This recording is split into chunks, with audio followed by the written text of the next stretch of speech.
The Pope and Young Club wants to welcome you as we rally together to ensure our bow hunting opportunities for today and tomorrow. You've come to the podcast that believes in preserving, protecting, and promoting the passion for bow hunting. Join us as we strive to be the voice of today's bow hunter. This is the Pope and Young Podcast.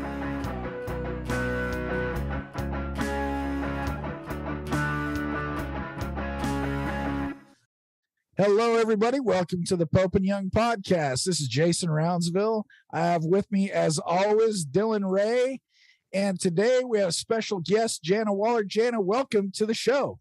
Oh, thank you so much for having me. I know that we've been talking for many months now about finally getting on a podcast, and the day is here. It's here. It's finally here. You know what that was? Is we just wanted to make sure that by the time we had Jana Waller on the podcast, that we had enough listeners to make it worth your while. That's what it was. Oh, I like that. Not true, but hey, keep it coming. I didn't anticipate getting fact checked on that, but maybe that was part of it. So anyway, I know you're a big supporter of the outdoor industry. You're at all the events, and I mean, I've run into you at Sheep Show and Expo and all these different things. And so we just wanted to talk to you and thank you for that. And thank you for being such a great ambassador to hunting and for bow hunting, and just find out a little bit about your story. I mean, a lot of people know who you are and your show and everything. And so we just wanted to find out, how did you get started first of all, how'd you get started hunting? Well, that goes back many, many, many decades. But I grew up in Wisconsin. Most people who know I'm from Montana, they pause for 1 second, tilt their head a little bit, and go, "You're not from Montana, though, are you?" Because that Wisconsin accent tends to give me away quite a bit. But I grew up, I was the second daughter. And like, I think a lot of people can relate, my dad was really hoping for a boy. And the joke of our family is, well, he just turned me into one. But it's really true. Like, he definitely saw an innate interest in the outdoors way more than my older sister. My older sister is very cerebral, huge reader. She would always be buried in her bedroom with a stack of books this high. And I was the one always outside, jumping in the puddles and collecting frogs. And so we always joked about when I was old enough for him to take me along on his pheasant hunts, and I could walk in the tall grass without complaining the whole time. That's when it all started, And when I was in high school, so my dad actually didn't get into bow hunting whitetails until I was in high school. So at the same time he was kind of getting into it, I was kind of, just learning a little bit through him, but not really ready to dive into getting a bow. And my high school boyfriend was a little bit into bow hunting. And so I would go sit in the trees for like my junior and senior year in high school.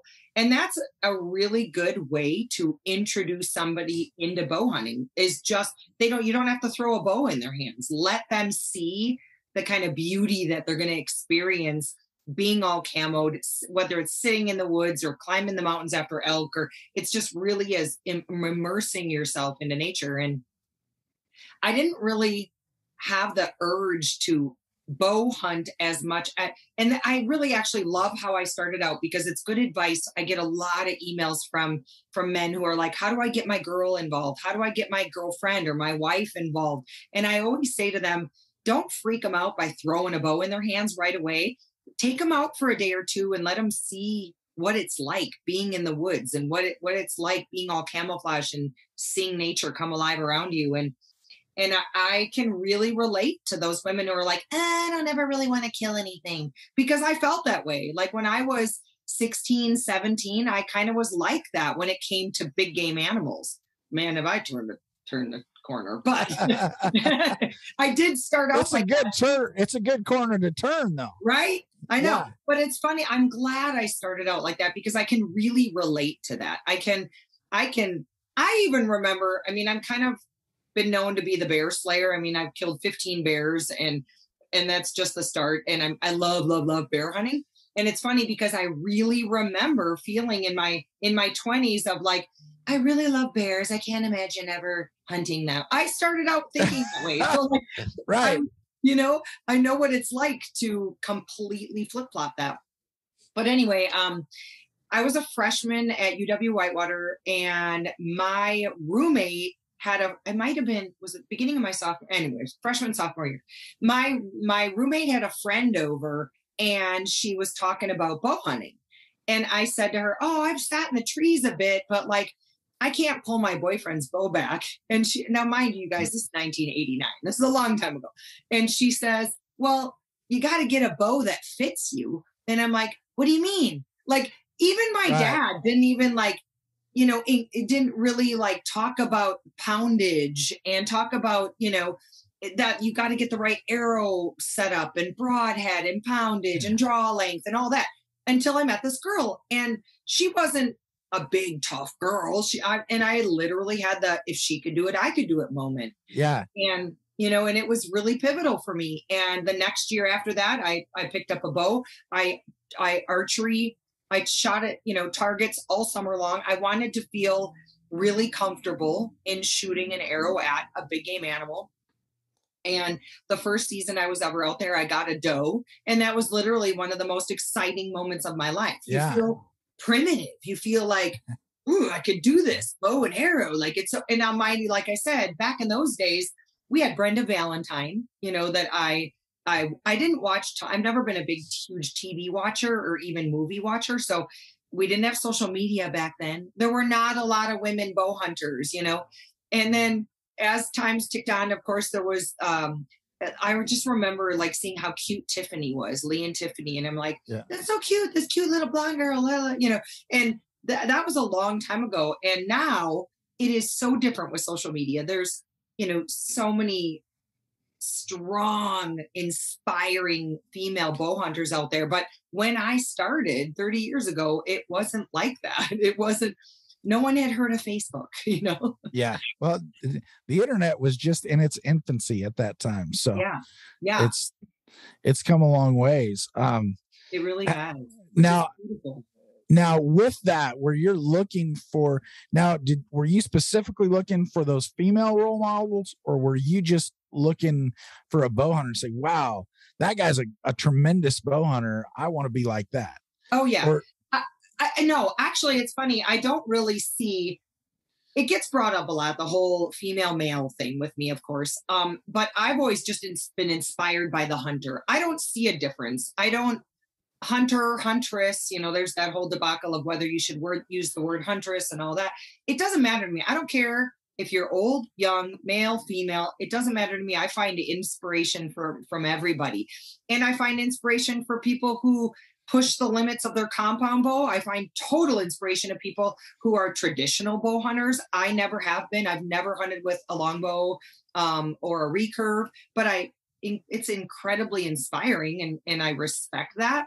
I've always just been a compound bow hunter, but I find inspiration from so many different people. It really, even back in the day, like, Tom Miranda, I mean, he's just incredible. And I'm trying to think some of the others that I'm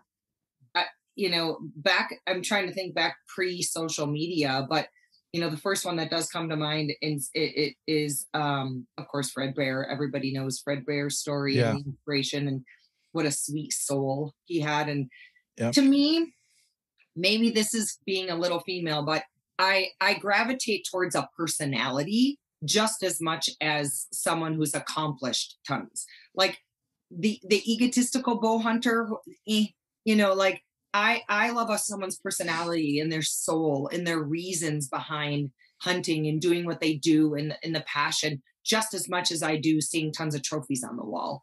And so there are a lot of people that I, aspire to be like as a hunter, but also as a person who have the characteristics of being humble and gracious. And to me, I find that just as inspiring. Yeah. When you talk about that, the name that comes to mind is Jack Frost. Because he is, you talk about an accomplished bow hunter. If it's been done, Jack probably did it, may have been the first one.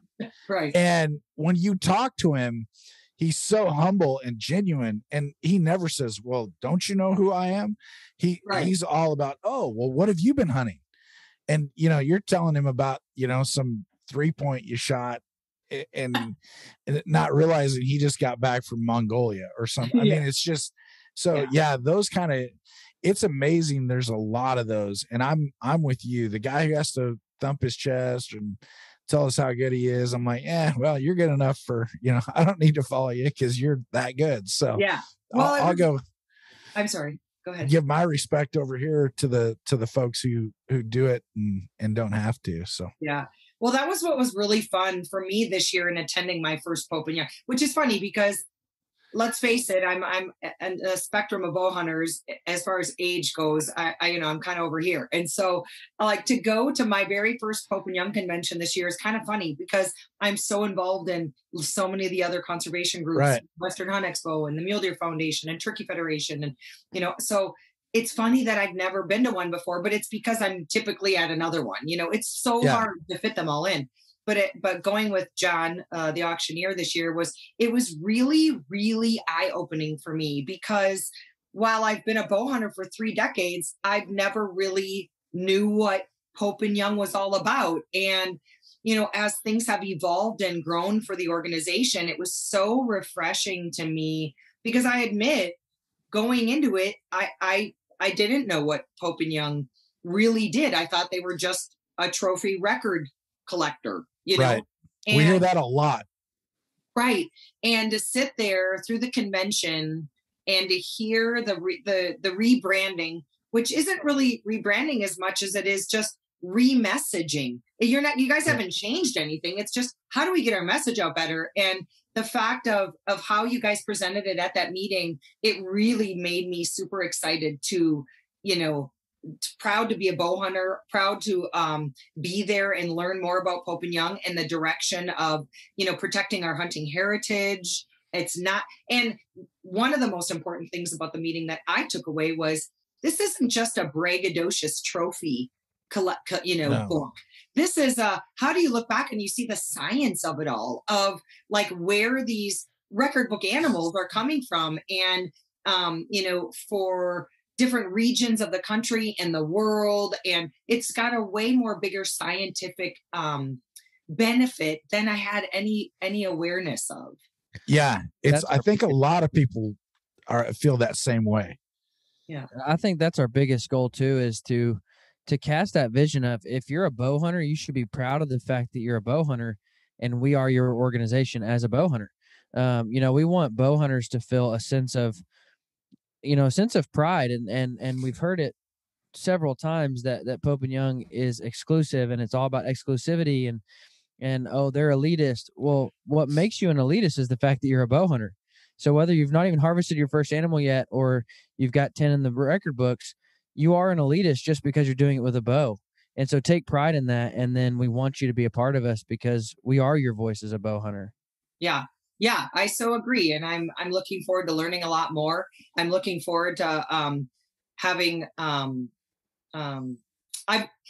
so one thing about me and being a hunter big game hunter the last 3 decades is I don't score half my animals. I mean, if anyone's ever taken a look at my Instagram account, I'm really open about posting what my house looks like. And, I live alone. I live in Montana, and every wall in my house has a head mount on it and dozens in the living room. And it's just, to me, it's my collecting of my memories over the last, 3 decades. And a lot of them have never even been scored. So I'm kind of looking forward to, we've been talking to Dallas a little bit about. Oh yeah.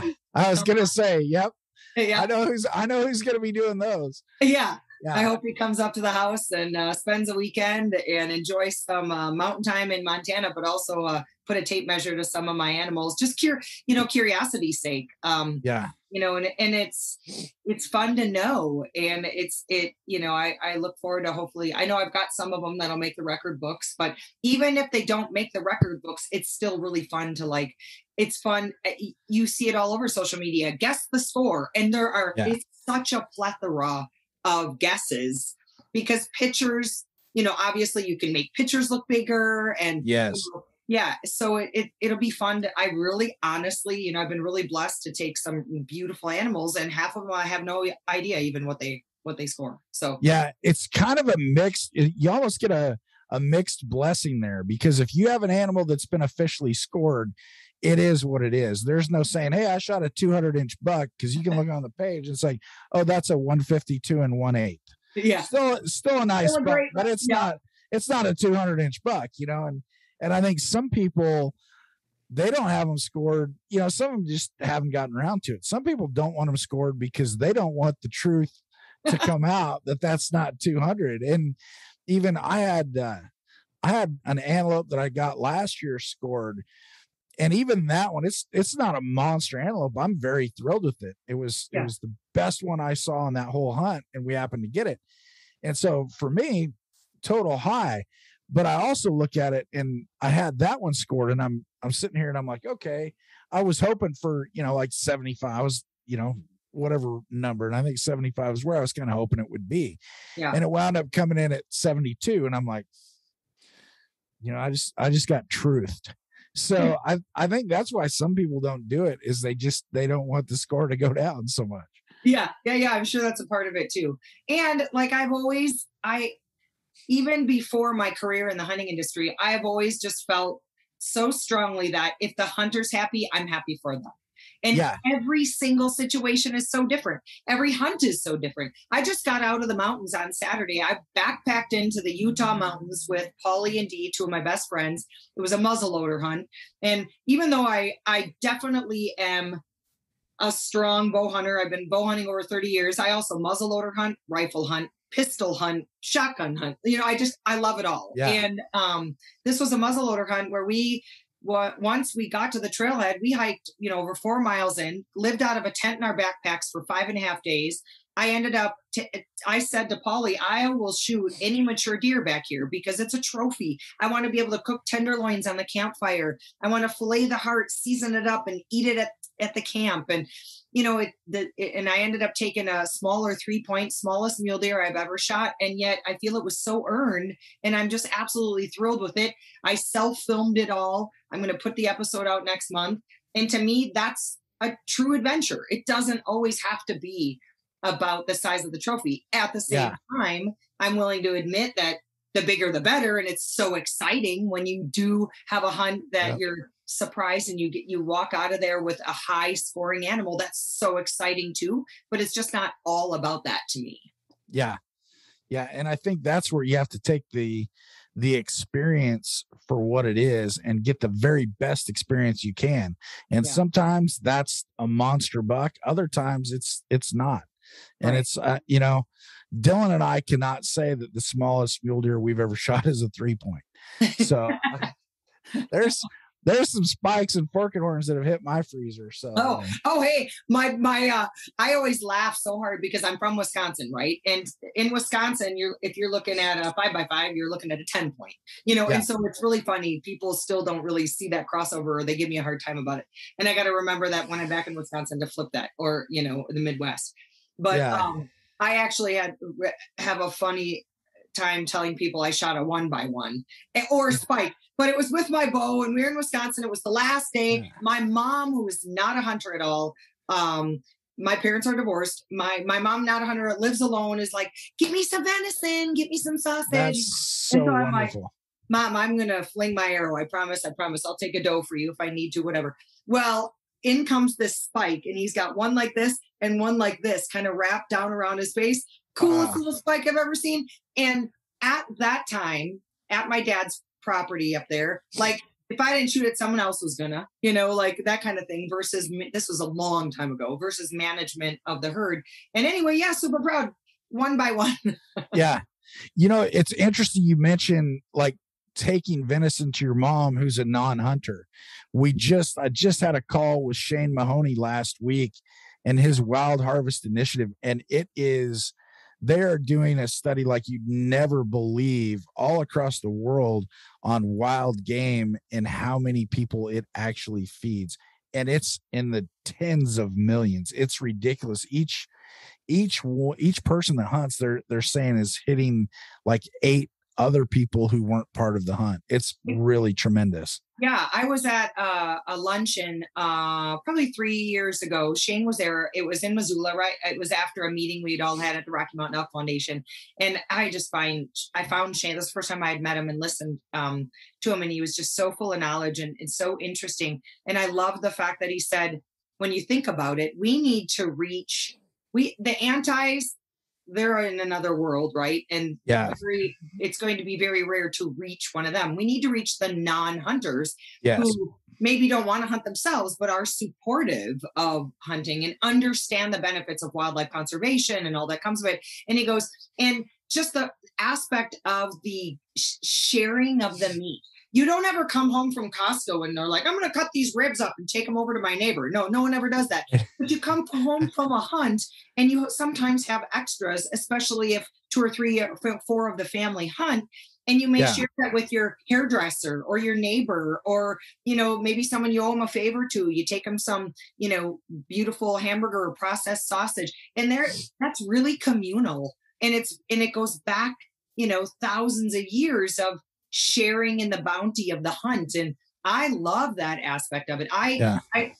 That buck that I packed out of the Utah backcountry, I met up with John Saturday. We took care of the meat Saturday night. Sunday, we delivered a bunch of it over to his daughter, and she texted him the next day and said those steaks were amazing. It's so fun to be able to share like that. And I can't wait to see Shane's study about that.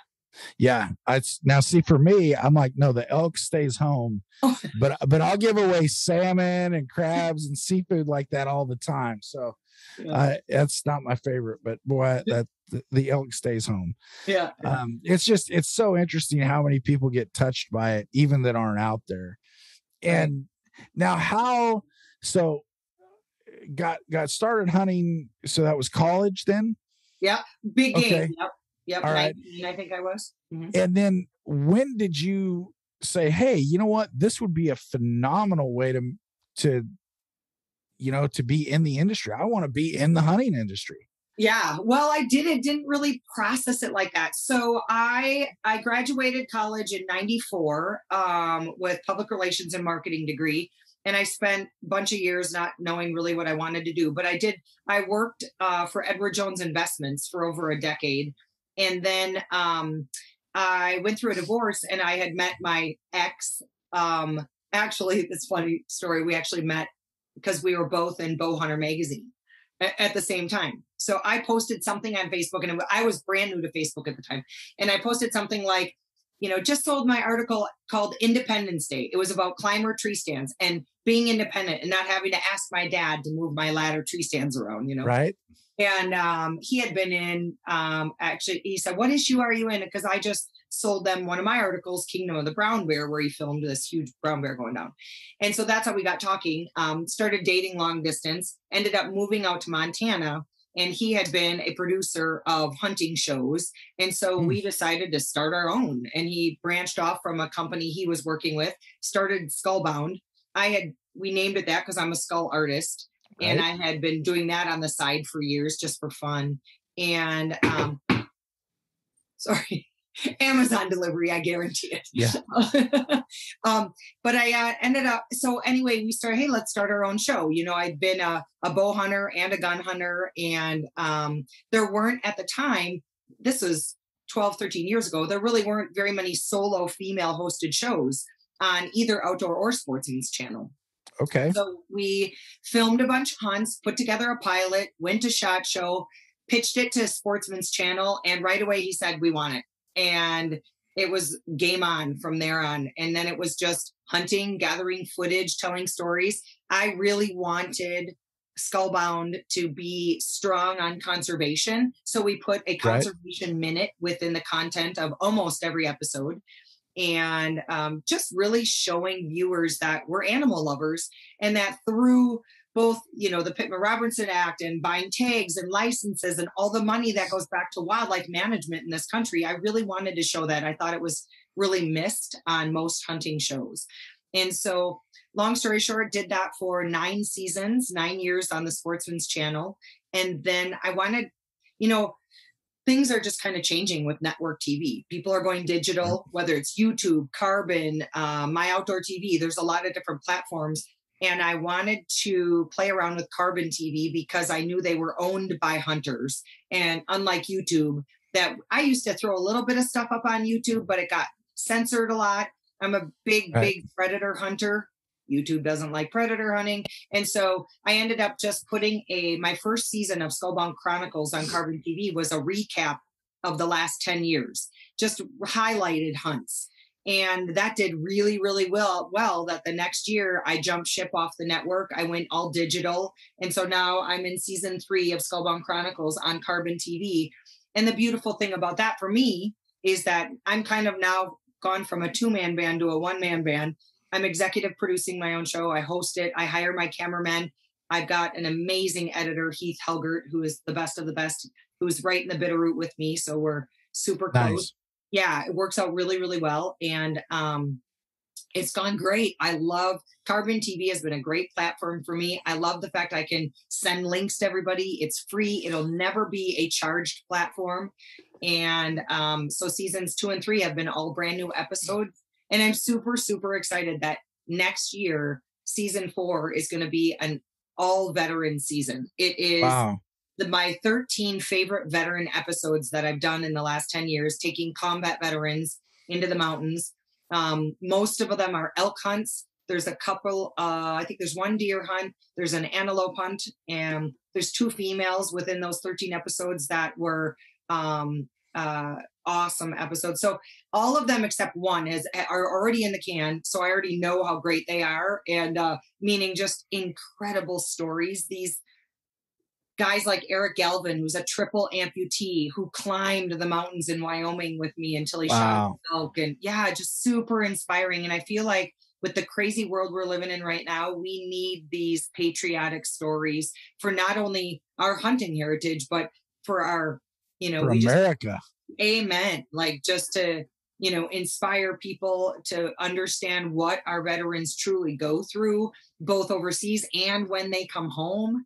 And I'm just so excited to share all these great stories.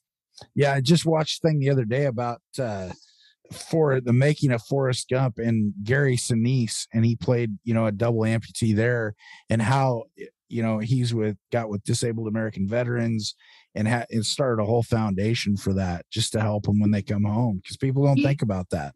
He's an amazing human being. His foundation built a home for Jonathan Blank, who is a double amputee Marine that I took last year. It's such a good episode. It's actually on the end of season 2 of Skullbound Chronicles.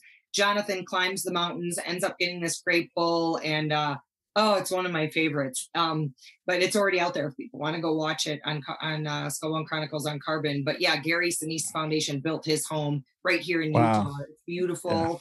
Yeah. It's all state of the art. It makes his life. He's a way high, like at the hip joint amputee. The house is so beautifully designed. The bathrooms, the entranceway, just so it make his life easier. And nice. Look what he gave up for our country. I think he deserves that. And there's a lot of foundations out there that aren't so great and are pretty. What's the word I'm looking for?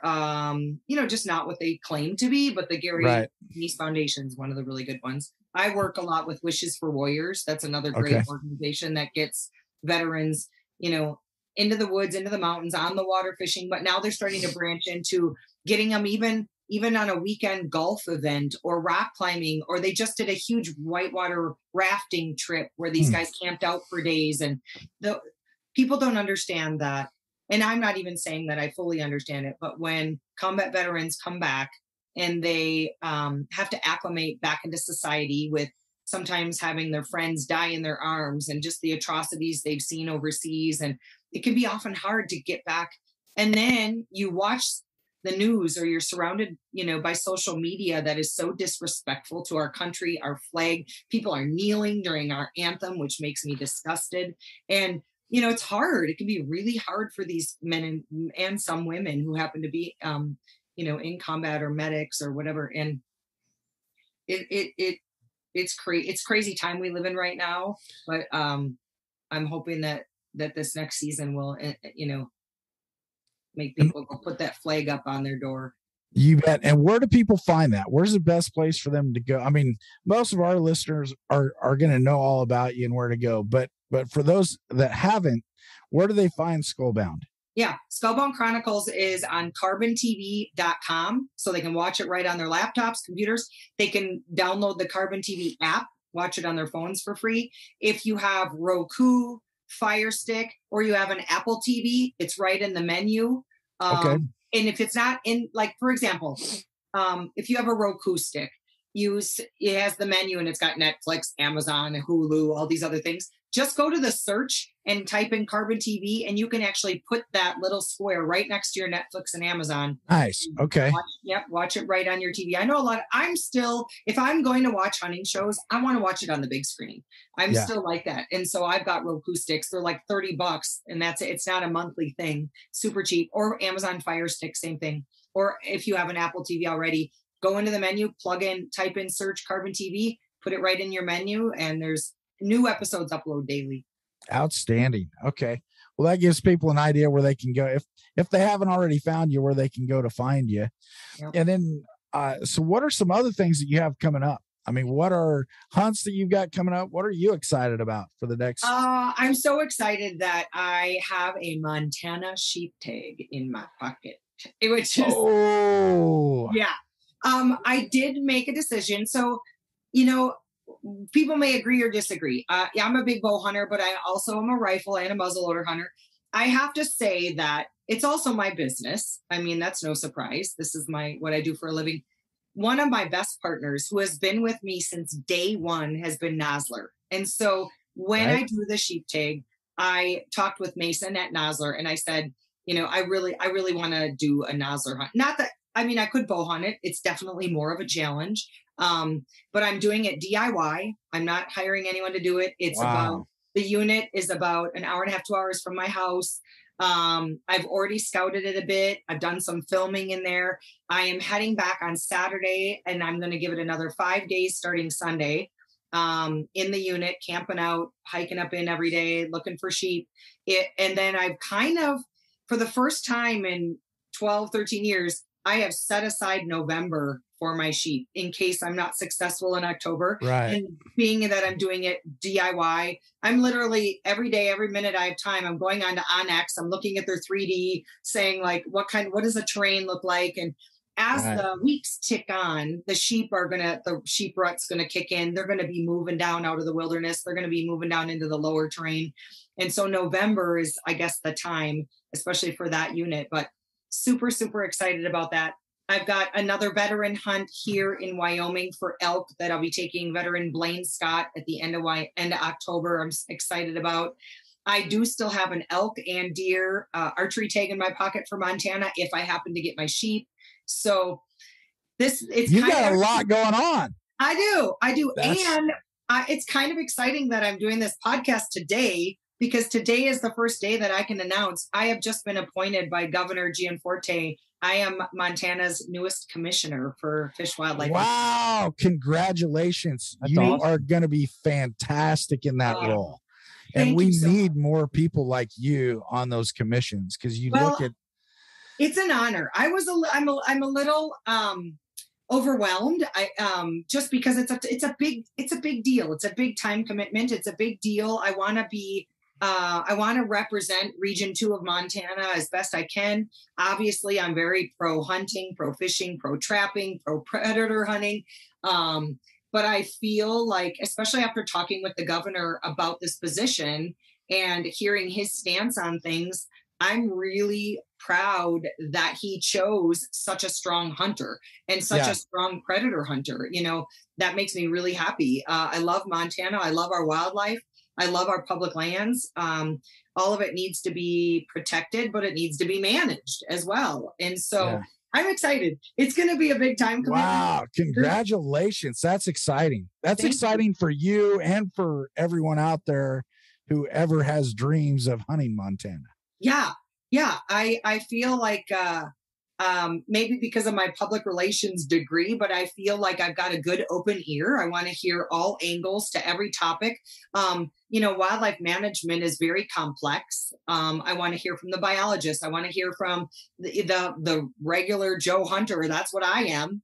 I mean, typically if I'm hunting an outfitter, I'm not always, but a lot of times I give those hunts to my veterans that I go with, but I'm the blue collar DIY hike in the backcountry type of hunter. I count on my public lands to hunt. And so, yeah, it'll be good. There's a lot of issues going on right now that are hot topics, but I'm looking forward to diving in and representing as best I can. So, well, I know you'll represent us very well. So thank you for doing that. I know it's a big commitment, and it's a true honor, and we are dang glad to have you in there.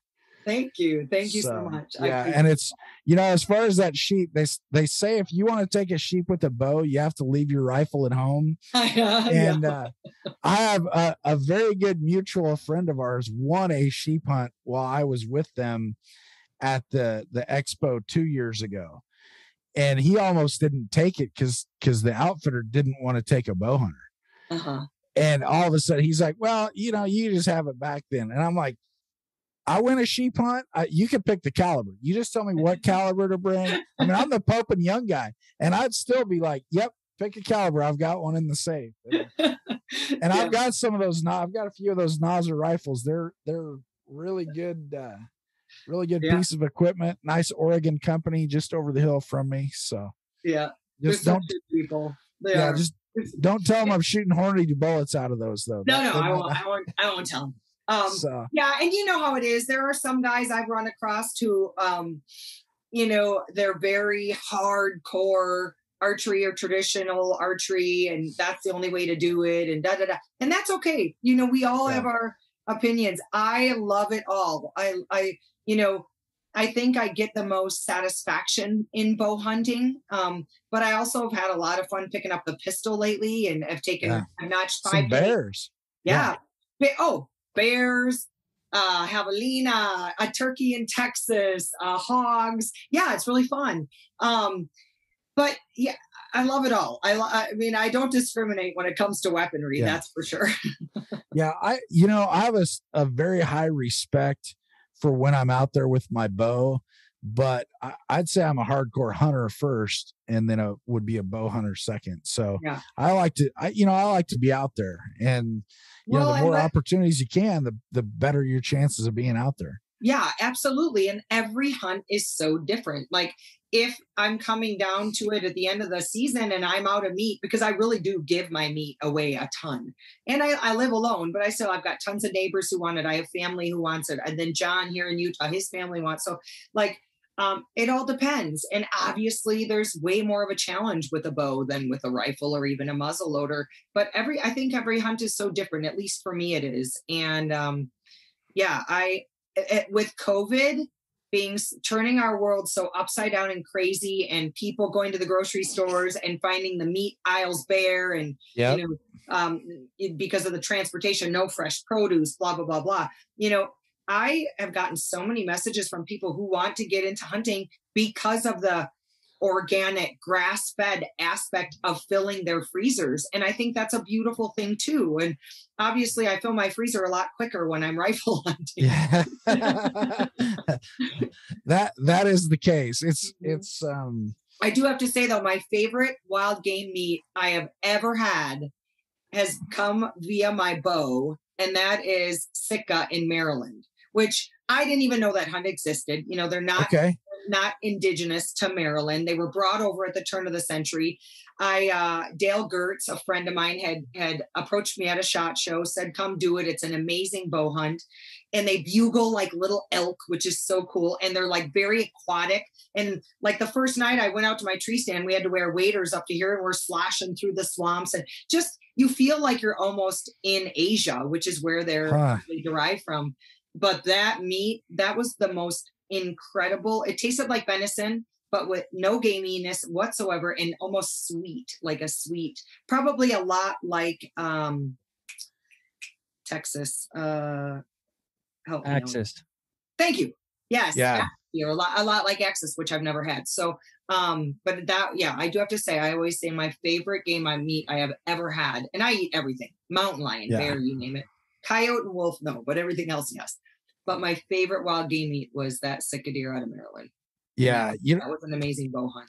Probably the sweetest meat I've ever had was eland in Botswana. That was very sweet. With my bow. Yep. And nice. Yeah. And that was, you're right. That was delicious as well. That trip I shot a hartebeest with my bow, an ostrich with my bow, and an eland, and all ate at camp. And that's what's so fun to me about Africa, which I'm hoping to go again next year, is just the different types of game meat that you get to try, the different recipes, and so much fun giving them to the people who work at the camp. Yeah, they depend on that. Absolutely. And to be able to everything. And there are certain things that I have not hunted, but I've been with other hunters in camp when I've been to Africa, like zebra, giraffe, elephant, whatever. But every single piece of that animal gets utilized. And that's a beautiful thing in my book. Yeah. When I was there, I didn't want to shoot a zebra. Yeah. And my PH from day one was, oh, you need a zebra? And I'm like, no, I don't. And so finally, like right at the end, he just made me a deal that I just couldn't refuse. So he says, hey, if you shoot a zebra, everyone in camp will call you Your Royal Highness Chief Jason. I said, and I'm like, and over there, that means something, because there's like, royalty and chieftains and things. I'm like, really? I said, for how long? I said, until I leave, until I'm on the plane. Oh, yeah. So, that was part of why I did it, just because I've always wanted to be a Royal Highness. So that's well, I hope you brought home the beautiful rug. I did. And it was actually a wonderful hunt, a great experience. And it's the only way I was ever going to touch royalty. I like it. I like it a lot. But what's really funny is people love to critique, keyboard cowboys, they're out there in full force on social media. And there are certain things I don't really have an interest in hunting, but more power to it. How hypocritical for people. It cracks me up all the time when I see someone like, they're from like the Midwest or East Coast. I hunt deer, but I would never kill a bear. And I'm like, they really don't understand how hypocritical that is, and how, if you like to hunt deer, you want to manage your black bears, because they do tremendous amount of damage on deer populations. But it's just so funny. Again, back to if their hunter is happy, I'm happy. If it's ethical and legal, I just don't think it's our place to judge one another for our hunts. But certainly people are out there in full force doing it. But they really don't think sometimes of the whole management, system that takes place when you are. Because obviously whitetail deer, #1 species in our country that's hunted more than anything else. And I love that. And they need to be. Could you just imagine if we didn't hunt? Oh, how many cars would go by the wayside? We don't have enough. We can't get enough microchips to make cars fast enough for all the whitetail damage, I don't think, right now. Oh, it's incredible. And it's funny to me when I've seen anti-hunting arguments where they'd rather they die a slow, painful death of chronic wasting disease, or again, starvation or predation. Winter kill, or at the hands of a mountain lion or bear or pack of coyotes. And it's just so funny to me that they think that that's more morally or more ethical than a bullet or an arrow that takes seconds in clean kill. Then all the meat gets utilized. And I just truly believe from the bottom of my heart, it is what we human beings were meant to do. We are meant to take care of the land and take care of the herds and the flocks and the fish. And in being a hunter, that is how we're doing that. That's how we're carrying forth that mission. And it's the hunters that are doing that work. It's the hunters that saved the whitetail deer. It's the hunters that saved the wild turkey. It's the hunters who have saved the wood duck. And, these aren't outside entities that came in and told hunters, you had to stop taking these and you had to start managing. These were hunters that put it on themselves. Yep. And people don't understand that. It's like, we love the resource. We're here for that resource. And so if it means we have to cut back this year for next, we'll do that. Right. And, you know, I mean, I've been in conservation for over 30 years, and I've in 30 years never had an anti-hunter. I've had non-hunters. I've never had an anti-hunter come up and say, "Hey, you know what? I care about wildlife. Here's a check for $10,000 for wildlife habitat." Right. But I couldn't count on all of our hands the number of hunters that have done that over the There was years. a brilliant article in Forbes magazine or Forbes.com, and just 2 weeks ago, so you could easily find it. It written by, I think his author was Chris Dorsey, and it was titled "Anti-Hunters and Animal Rights versus Hunters: Who Truly Gives Back to Animals, or Who Truly Cares About the Animals." Yeah. And it was a beautiful piece. And he spells it out about the dollars that hunters contribute back to wildlife conservation efforts, wildlife management, how anti-hunting groups like PETA and Humane Society of the United States, how they are just a money-driving system that has red flag warnings all over it, that they do very little for animals. When I first saw that title, I thought, oh, here we go, especially seeing that it was in Forbes. And I was so excited to see that article written being so pro-hunter. It's a beautiful thing. Finally some real news in the news. Yeah. Well, I mean, you know, they ignore facts all the time, but maybe somebody didn't in this case. Yeah. I got to have a conversation with a gentleman the other day, and he was alive for the very first bow season in Kansas. No, I'm sorry, the very first hunting season in Kansas. And he said, you know, back then it wasn't like we see deer. Like, it was, you know, if you saw a deer, it was like that was a special thing. Like, it was like oh my gosh, I just saw a deer. He's like, now, I mean, you see them everywhere. You see herds of 40 in a field while you're driving down the road. And you know, his whole thing was like, there's a disconnect between non-hunters. They don't understand that by killing them, we're helping populations grow. And so it was an awesome testimony to hear a guy who was literally there for the start of it, and to say, you know, we would all 40 of us go out and see one deer all year between the 40 of us, you know. And now obviously we, you know, see tons of does and bucks, and there's world records being killed every year. And I mean, he's like, it's just a testament to our conservation plan. And it was just a really cool testimony to hear him talk about. I love it. I've only had one of those conversations with a anti one time that was actually a beautiful conversation. I was sitting on an airplane. I got all situated in, and I had an African-American gentleman, a professor from McGill, sitting next to me. And super nice guy. And he said, so what do you do? And in my mind, I thought, this is going to get interesting. I said, well, I actually host a hunting television show. And the first words out of his mouth were, you're not one of those NRA nuts, are you? And I go, as a matter of fact, I am. Life member. Yeah. And we had a 2-hour conversation, and he was from inner city Chicago, but he was a professor at McGill. It was the only time I've ever had a very respectful, politeful, insightful conversation with. He was a vegan. He was very anti-gun growing up in inner city Chicago. And I got an email from him the next day that said, you have my wheels in my brain spinning.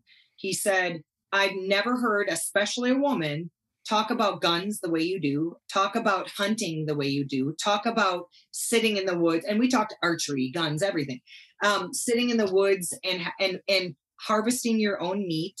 And, you know, and he basically just, in short, went on to say, thank you so much for your perspective. He didn't say it changed his mind. He didn't say any of that, but it was just so nice to get an email from him to where he had just never thought about guns being a positive thing. I said to him, one of the most brilliant things that could ever happen is for inner city kids, all walks of life, to be able to spend a weekend in the woods.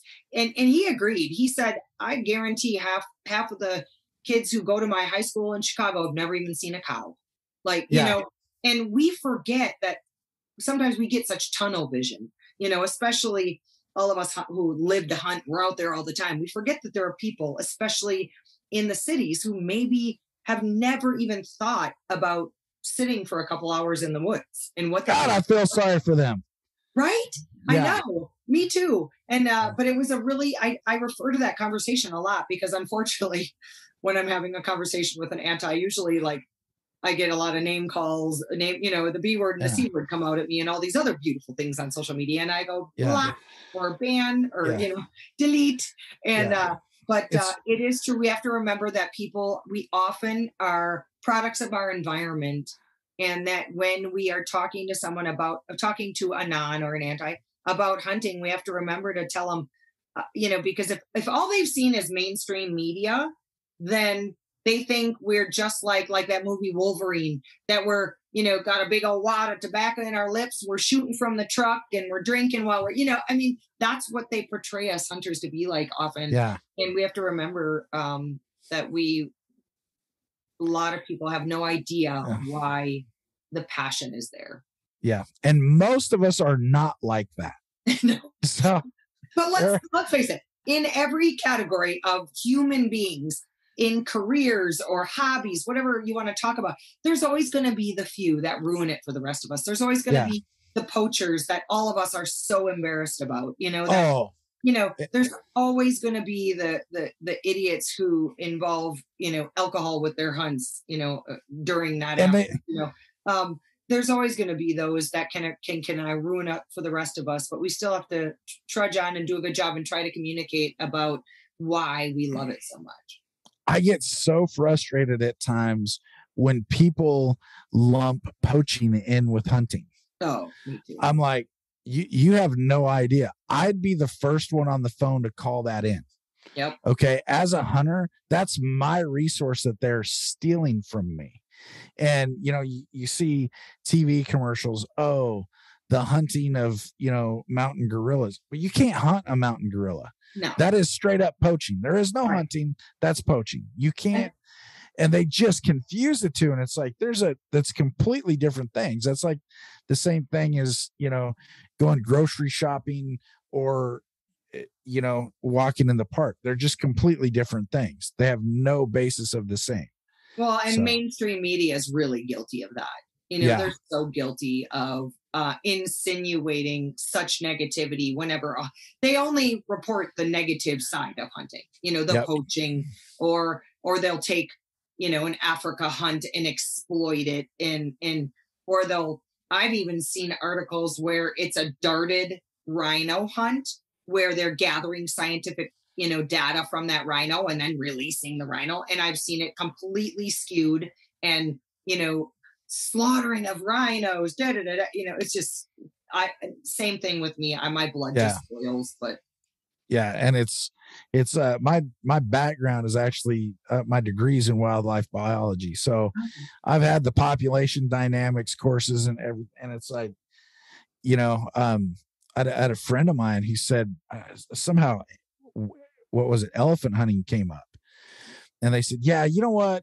I like elephants. I'm glad you can't hunt them. And I said, well, that's interesting because I was in Botswana during the shutdown and it has destroyed villages, cultures, people lost their entire way of lives. And you don't care. You don't care that entire village is gone that was supported by a very selective elephant harvest. It doesn't bother you at all. Right.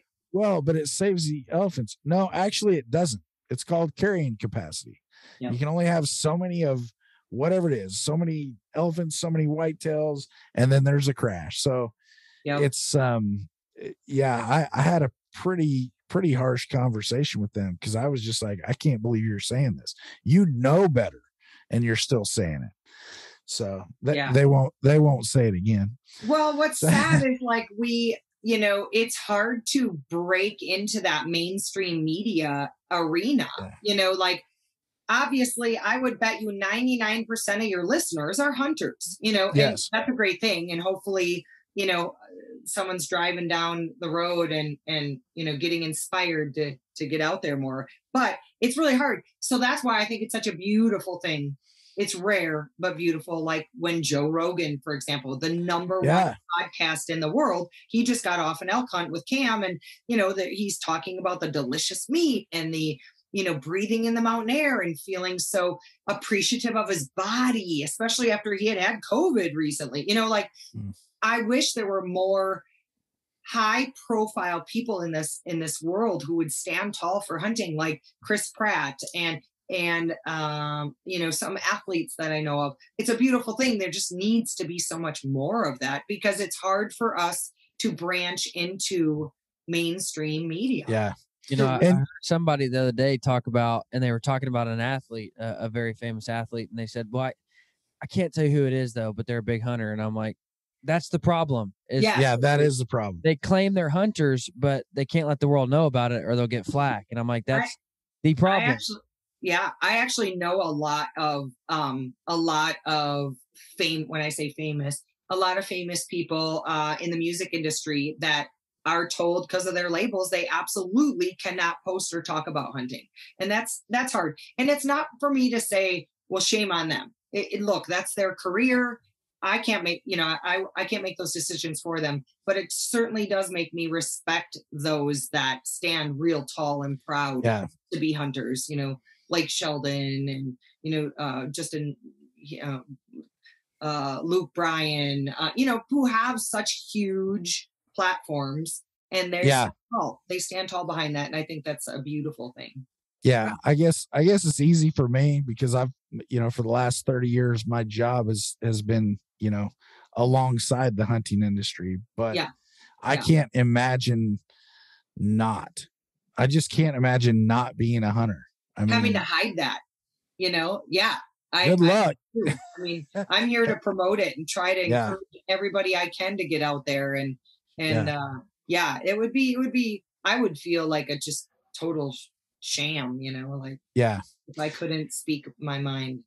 Yeah.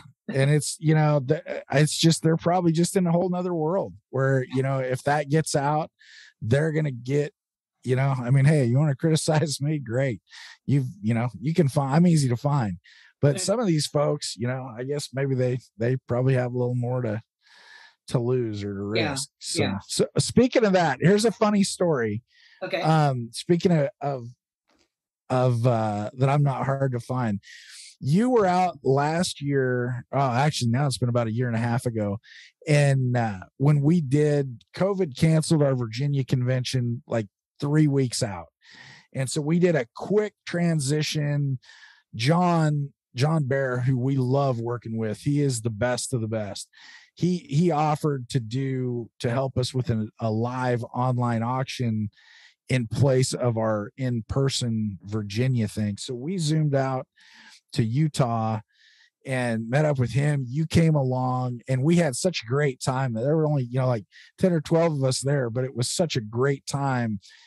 And of course he did wonderful with the auction. And then you drew our raffle winner for us and we gave away that great big hunt. And it's funny because I had a couple of friends of mine. They said, hey, Jay, guess what? And I'm like, what? They said, I got good news. I got bad news. I said, okay, tell me. They said, well, bad news is your cell phone number just got spread out to every single person on Facebook. I said, I hadn't really thought about that. And I said, well, what's the good news? And they're like, Jana Waller did it. I was like, all right, I'll take that. So it was, but I remember, I think we were leaving a voicemail I think you were leaving a voicemail and I was feeding you my cell number so you could leave it on his voicemail. And I think that went out over Facebook Live. So did you get any ruthless messages or anything? No, none at all. None at all. I think people look at me and they're like, man, I'm wasting my time on that redneck. Well, anyway. That's another thing. It's funny about when I was talking to the governor about this commissioner position, and really John Bear is the reason I jumped all in and said, okay, let's do this, because he was on the board of directors for Utah for 6 years. He was on the RAC board for 8. He has committed a lot of his time and energy in volunteering for Utah's, wildlife division. So he really encouraged me to take it. There's going to be good days, bad days. Unfortunately, when you make one side of an issue happy, you're going to make another side super, if you increase the cat tags, believe it or not, the hunters are excited, but the houndsmen are ticked because they don't want you to kill the cats. They want to tree the cats. And there's all these intricacies, right, that go into every single issue. And when I was talking to the governor, I said, well, like, can you give me a little like understanding of like how much hate mail am I going to get, or how much, name calling or editorial pieces are there going to be written about me and this, that. I said, I feel like I've got pretty thick skin because I haven't a TV show for a decade, Yeah. And I loved his response. He said, well, you're going to get it, but you have my permission as governor of Montana to not ever have to answer to anyone who leaves you a scathing message, who is disrespectful, name calls, or quite frankly, is not even in Montana, because you'll get a lot of that too. Yeah, and no it kidding. Makes me a little nervous having a public phone number and a public email. But I loved the fact that he stood so tall behind that and said, you have my permission as governor to not call back or not respond to anyone who thinks it's okay to be disrespectful and rude regarding any issue. I'm like, sweet. Yeah. Earlier you mentioned, so occasionally the B or C word comes out. Next time that comes up, just say, hey, you know what? You spell killer with a K. Remember that. Ooh, I like that. Yeah, I like that. So, well, I know, and it's neat because I've had a chance to visit with John, and man, he is such a pro, and he's so great to work with. The only bad thing is I don't know why, but I typically have to follow him on the podium at convention. And so you get John with his big booming voice and the cowboy hat. Yeah. And then I have to go up there after that. So that's a little, bit of a letdown for people. I know. I hear you there. I'm actually emceeing Saturday night's dinner at the Western Hunt Expo this February. Nice. Yeah. And I'm a little like, I'm not sure I want to share the stage with Mr. John Bear, because he's just got this dynamic presence and, here and voice that I can't tell you how many people are like, oh, his voice to me. And I'm like, I know. I feel the same way. Yeah. But I'll be up there with my Wisconsin accent and hopefully entertaining the crowd a little bit. That's good. You know what's funny? I just thought of this. So is your podcast audio or visual? Can people watch your podcast as well as just listen, or no? Yes, they can do both. Okay, so I'm going to brag on John here a minute and show people that is his Colorado buck with a bow. That's a stud. Isn't that the most beautiful mule? Can you see it? Is the lighting bad? Oh yeah, we can totally see it. Yeah, go up there you go, right there. Yeah. I got to brag on him a little bit there. I can tell you one thing. I've arrowed some muleys, nothing like that monster. I don't know that I've ever seen a mule deer that big. And I grew up in muley country. I can tell you I never have. Not on the hoof. No way. Yeah.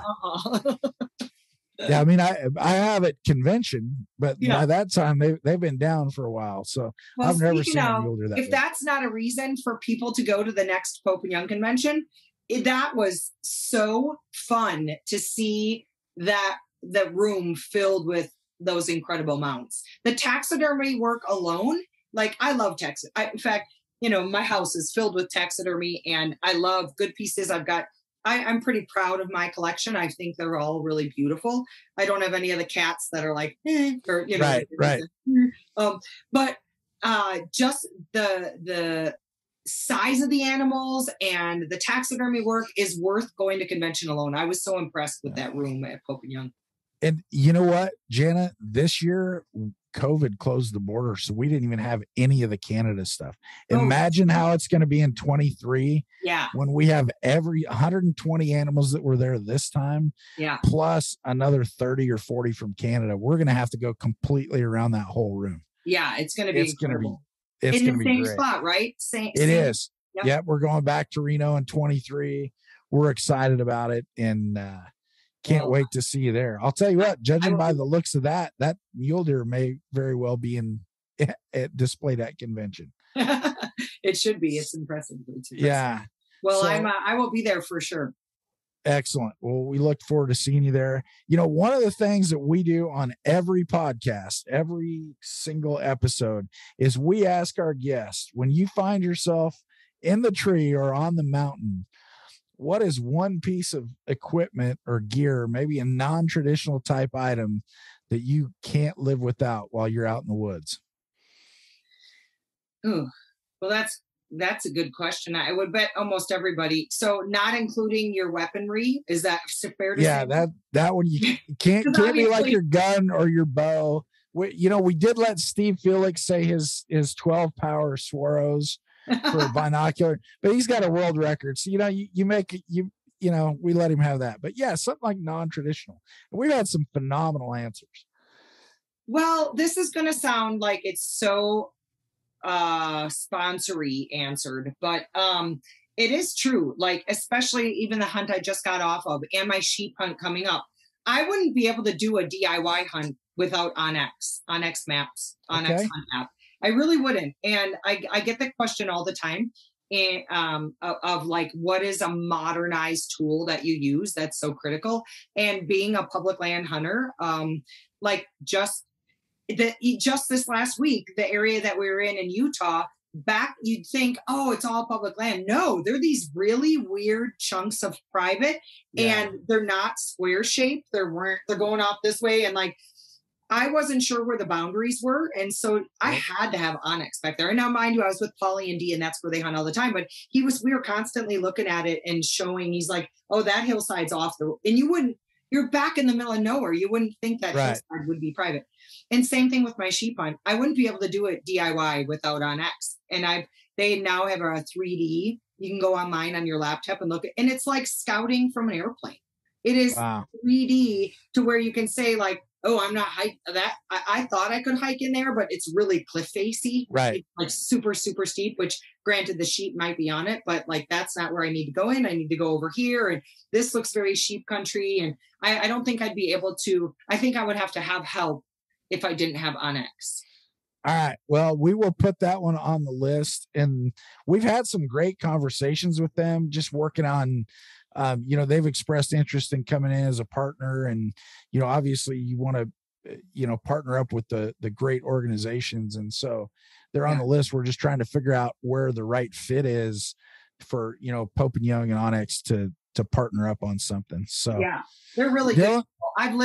They're out of Missoula where I live. So I've been partnered with them since day one as well. And it's really fun watching them grow. They have blown up in the last decade, insane. And it's great because they literally started in, I think, Eric's garage. Yeah. And, Eric Siegfried, the owner, he's just a genius. And the tools that they've developed within the app are fantastic. I mean, even as something as simple as, I don't go out hunting a lot on my own, but once in a while I'll have an afternoon and I still got a bear tag in my pocket.